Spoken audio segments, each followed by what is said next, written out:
अभी जम्मू कश्मीर से आ रहा हूं और केवल यहां की सभा के लिए आया हूं, अन्यथा मेरे और भी कार्यक्रम थे।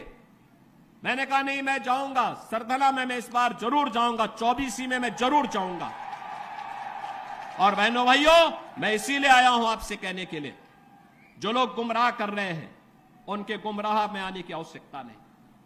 ये लोग कभी नहीं आएंगे। फिर जाति के सौदागर उपयोग करेंगे, बाद में सौदेबाजी करके गायब हो जाएंगे। हमें किसी भी ऐसे व्यक्ति के बहकावे में नहीं आना है जिससे हमारा राष्ट्र धर्म खतरे में आए। याद रखना, इस देश के राष्ट्र धर्म को हमेशा खतरा जब भी आया है, इन्हीं लोगों के कारण आया है जिन्होंने जातीयता के आधार पर समाज के सामाजिक ताने बाने को छिन्न भिन्न किया है, हमेशा छिन्न भिन्न किया है। और बहनों और भाइयों, मैं आपको इस बात के लिए आश्वस्त करता हूं कि कोई माय के लाल बाल बांका नहीं कर सकता है। सुरक्षा की इतनी पुख्ता व्यवस्था हमने की है यूपी के अंदर। आज आप देखते होंगे बड़े बड़े दुर्दांत माफिया और अपराधी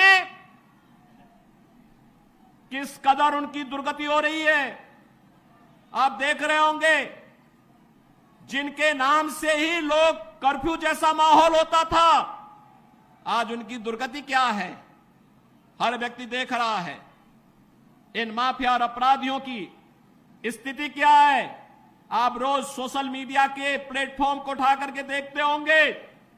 एक दुर्दांत माफिया ऐसा भी था, बहनों और भाइयों, जब आज समाजवादी पार्टी की सरकार के समय चलता था तो मुख्यमंत्री हो या मुख्य न्यायाधीश, इन सब के काफिले रुक जाते थे और माफिया का काफिला निकलता था। और जब हमने कार्रवाई की उस माफिया के खिलाफ और उसको रगड़ करके कोर्ट के सामने प्रस्तुत किया तो उसकी पैंट गीली हो गई थी, उसकी पैंट गीली हो गई थी। और तब हमने कहा था, उस समय उसको हमने कहा था, कानून को रौंदने वाले, आज कानून कितना बड़ा होता है यह एहसास हो रहा है कि नहीं हो रहा है। और निर्दोष लोगों को मारोगे तो मिट्टी भी नहीं मिल पाएगी। और बहनों और भाइयों, इसीलिए मैं आया हूं आपसे कहने के लिए, देखो, जिनकी गर्मी हम शांत कर चुके हैं उनको गर्म मत होने दीजिए। अब इस क्षेत्र को विकास की मुख्य धारा के साथ जुड़ने दो। उनकी सबकी गर्मी शांत हो गई है, वे गए काम से।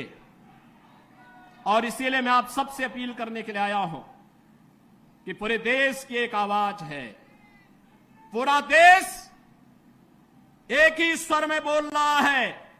और वह बोल रहा है कि फिर एक